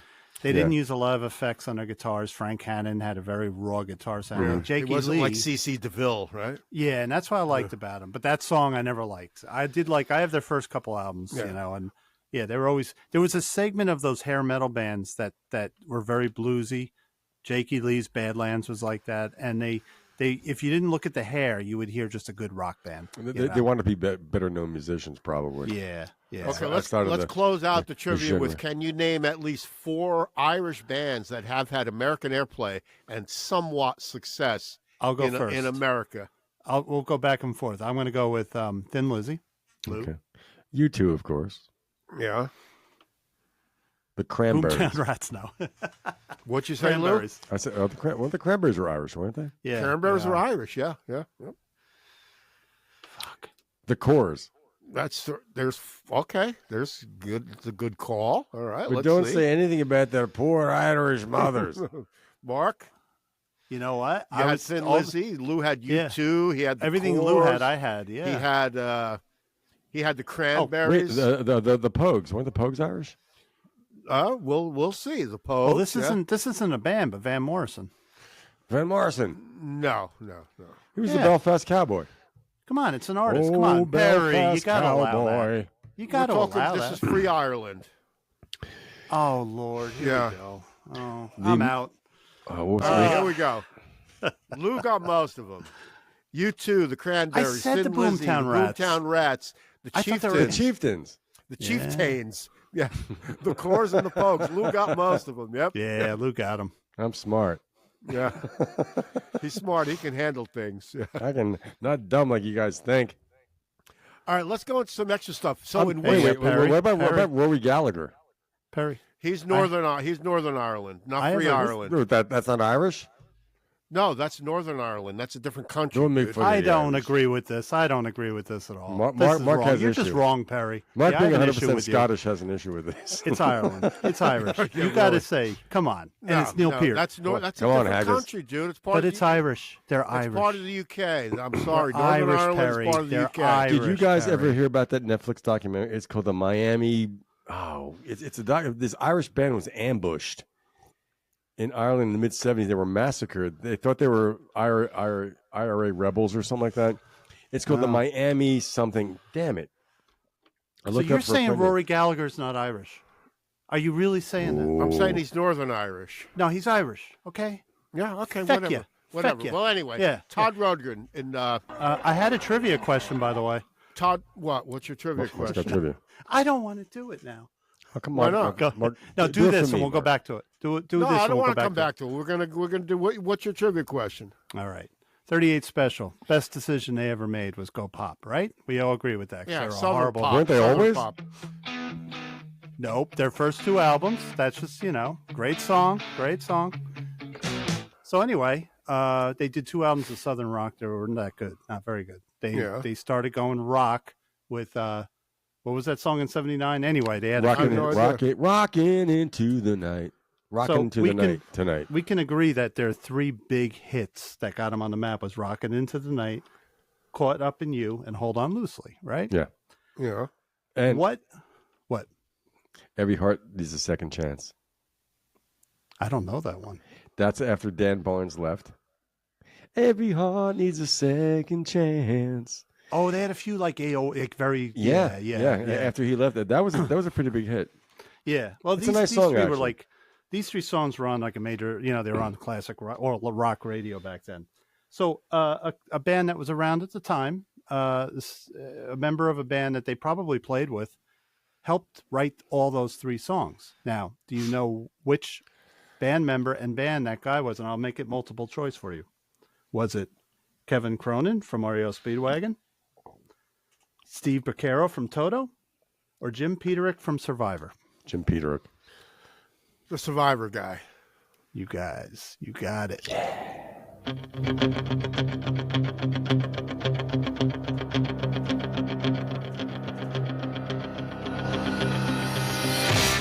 He's a record machine, Oh, that thing. Oh, okay. Yeah. So We the better town, not play too much because Sly Stallone is going to sue us. The you know? town of Woodstock, New York. Perry, didn't you deliver bag money up to Scotty Brothers Records at one point? The town of Woodstock, New York had like a Todd Rundgren Day. They had a proclamation of Todd That's so Rundgren. cool. That's so where cool. he used to live on Mink Hollow Road. And remember, he had an album called the Hermit of Mink Hollow, you Yep. know? Yeah. So he had a big connection with Woodstock. Is that his studio? No, that's his studio's across the street from where this Okay. is. There he is. But again, he's known for playing a green guitar. I hate fucking green guitars, man. Jeez, why? You know? Well, how come? Because it's an ugly color for a fucking guitar, you It know? really is. Yeah. A green. See, because he lives in Hawaii now, they named it Mink Mahalo Road because That's he funny. lives in Hawaii. Yeah. And he's That's playing awesome. nice, but I'm sure he likes it, you know. He's a very nice guy. look there. Oh, look Oh, at the guitar, God. dude. Oh. It looks like a mint chocolate chip ice cream or But something. Todd is very smart. I admire the guy because he's very good off the cuff. So they give him the key to the city of Woodstock. And watch what he says. Yeah, he's playing nice. You know what I mean? He's. Oh, I think he loves it. I think he appreciates it. But there's the key. So watch what he says. Coming to your houses now. Well, watch. Only to cook something in your kitchen. So, That's pretty funny. and then he gives a little speech afterwards, but there's no teleprompter. He's just smart and he's Yeah. good right off the cuff. I You was know You know, kind of just tired of living in this. what? I would think when he produced the third band record, Stage Fright, Yeah, I would think Robbie Robertson and Albert Grossman saw a lot in him to give him that responsibility. He was young, Yeah. so like he was like 22 he's had a years great old or career. something. Yeah, Yeah. I keep forgetting. Yeah. I also I'm pretty ignorant of all the production that he's done. You got to keep reminding me he produced Grand Funk Railroad Yeah, Produced yeah. a Hall & Oates album. Band, and yep. and Meatloaf, that great. Yeah. Yeah, classic that rock album, shitty, Bad Outta that Heck. shitty fucking record. Yeah. Well, And anyway, then, let's see what Todd has to Cheap say. Trick. The city, and I wanted to have a little peace and quiet, and someone found a house for me, and it happened to be up here. Can't afford them now. So I had an experience at Woodstock before, but it was kind of almost chance that I wound up in this area, the first house that I ever owned, and it made me a different person. Just before there was a Woodstock, there was this place, and that's a thing that we always Yeah. have to sort of Yeah. Yep. Yeah. recognize, the natural setting that's here and how remarkable that is. And I think that was probably the original attraction for people to come up here, like the Bird Cliff Art Colony and things like that. People came here because of the feeling that this particular setting gave to them. Woodstock, I'm afraid, but I live in Hawaii. So he's like, I'm never gonna live in Woodstock again. But At least not in the winter. That's just a Right. lingering thing that goes on and on no matter what other changes happen. There is a spirit in the earth here that I agree with that. Yeah. want to be Yeah. around it. It's a magical And place. I kind of got to touch that spirit Like when I Asheville. lived here. Yeah. yeah, When I was in Asheville with Perry Lou, I felt like I was in Woodstock. Not because of hippies walking around or anything. Is this a feeling, you not get, because of the patchouli smell, right? And, No, and the thing the fight is always to retain the charm. I drove through the River Yeah. Arts District again today on my way home. It looks worse in this dreary weather. yeah. But it's we'll see what happens. But it's funny because he mentioned the Bird Cliff Art Colony, Yeah. Black Mountain, which is up the road from me a bit. That was originally like Woodstock, maybe more so than even Asheville, because Black there was an Mountain's old- mentioned in my Asheville song. Yeah. Yeah. Oh, okay, cool. Well, Yeah. Chris Amelar, my old bandmate from Philocinian, my first band, his parents met at Black Mountain College. It was very liberal arts, very Cool. off the beaten path back then. So that's kind of what it was. You had to really know where this was and kind of have to know the people to get there. Want to hear George Harrison playing "My Sweet Lord"?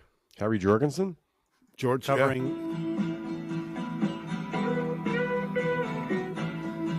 I like to be a pirate's life for me. All my friends are pirates and the same on BBC. I got a jolly Roger, it's a black and white and fast. So get out of your skull crossbones and I run it up your man. With your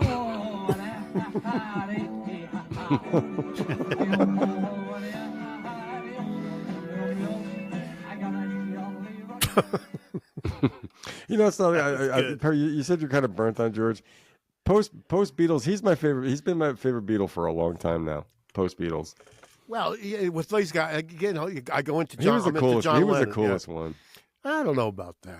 I think he's probably the most easy. I don't Yeah. know. He I was think my original favorite, and he still is. But you go in and out of each guy. Like I'll go through a John phase. Now I'm back in a George phase. Yeah, You don't want to hang out with John though. You can hang out with George. To hang out with John, you have to pay yeah, John. fealty He's to John. he's got a sledgehammer wit. Yeah, Well, yeah, but that just you gotta drink a you have to lot. acknowledge John. You didn't have to Yeah. acknowledge George. Even Paul, on the concert for George, Yeah. when you were mentioned when George came out and Paul came out, his Yeah. tribute to George mentioned that was so heartfelt and so humble. you yeah. know? Well, but also there's a reason Dylan hung out with George. You Yeah. know what I mean? It's just that kind of guy, man. You know Yeah. what I mean? Yeah. Jeff Lynne, Bob Eric- Dylan, Tom Eric Petty. Clapton. Right. You know what I mean? They're not hanging out with John Lennon and Paul McCartney. No. Now Bob Dylan is more of an icon than John Lennon because he's still alive for one thing. Right. Yeah. But yeah. Dylan didn't. Dylan hung out in Woodstock. Lennon didn't hang out in Woodstock. It's a weird side road, but yeah. Yeah. All right, let's go with one more thing. Speaking of John Lennon, that's weird. When I was reading about Hal Blaine and that Drums and Demons book by Jim Gordon.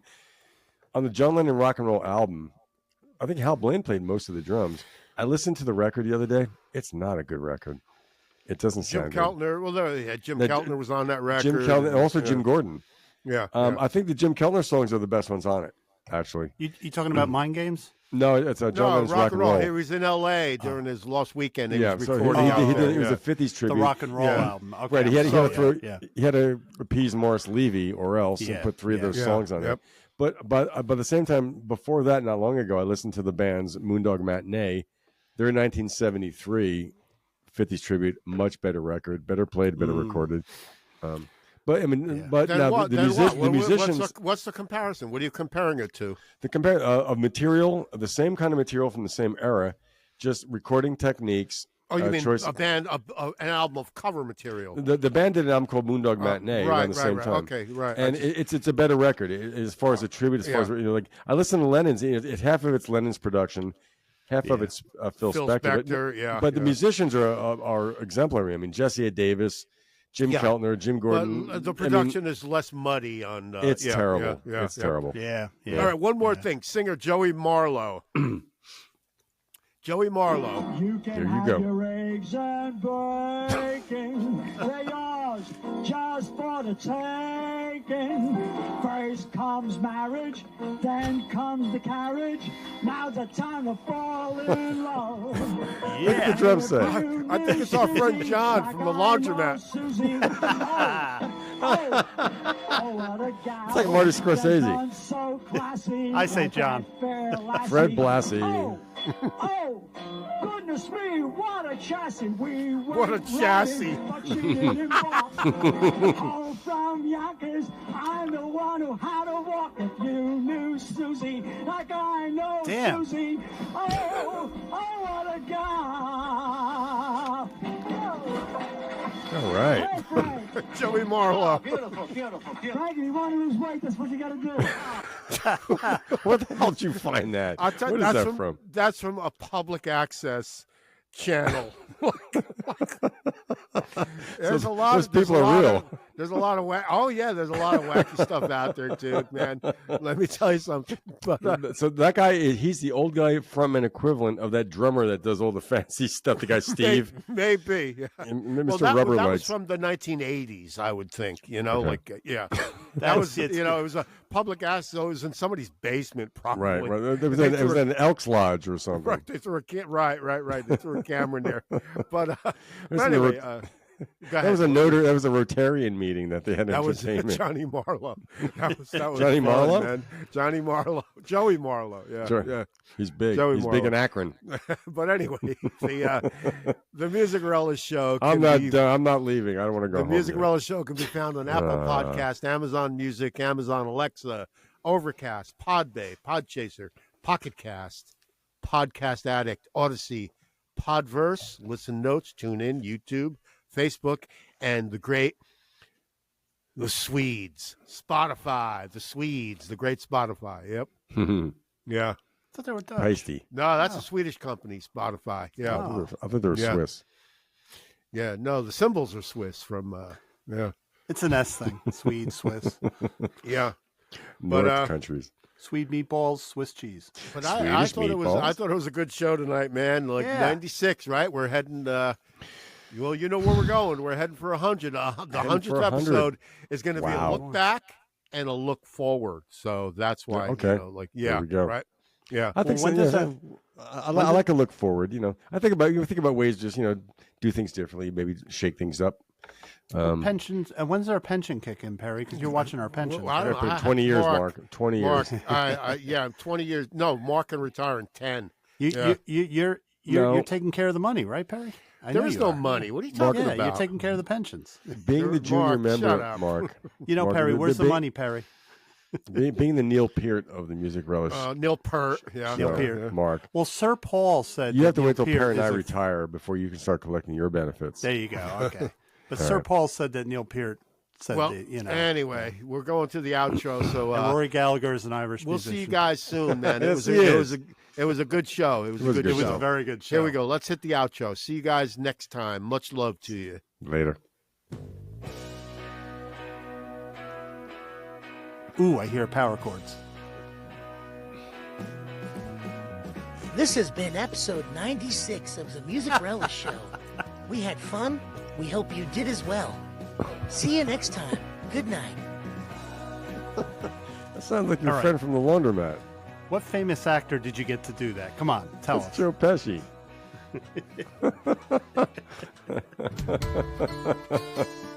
That's the drum kit I want. I want a lot of rack toms. I want a lot of cymbals. I want 15 splash cymbals on my new kit. Thanks to our subscribers. Love you. I'm gonna be Janice Rossi here. I'm a professional drummer, and I would like an endorsement with a major drum company. So if anyone's listening, contact us. Contact us at musicrelishshowgmail.com. Hashtag lose drum endorsement.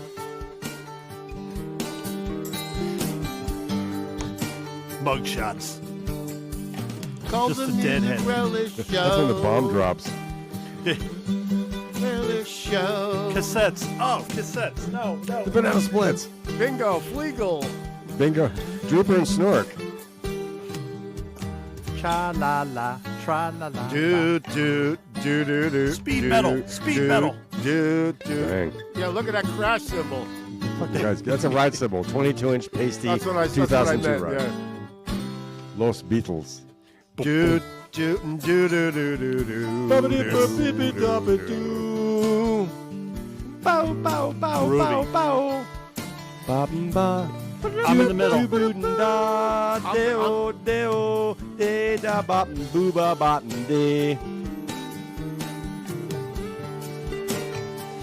Man, I got Yeah. Coverdale hair there. Consider subscribing to the Music Relish Show. We would love it. Richard Basehart. I watched When they go to Moby the Dick bottom. the other night. Cool. Los Flintstones. Wilma! I'd strike the sun out of Partridge yourself. cartridge. Danny Who's the ginger kid? That Noodle Noodle Noodle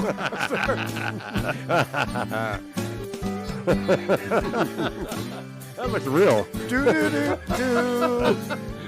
Subscribe to the Music Relish Show. We're Well, talking last football. week we went to the bottom of the ocean on a Thanks for Titanic so they watching. can find us. The Music Relish Show. Good night. Good night.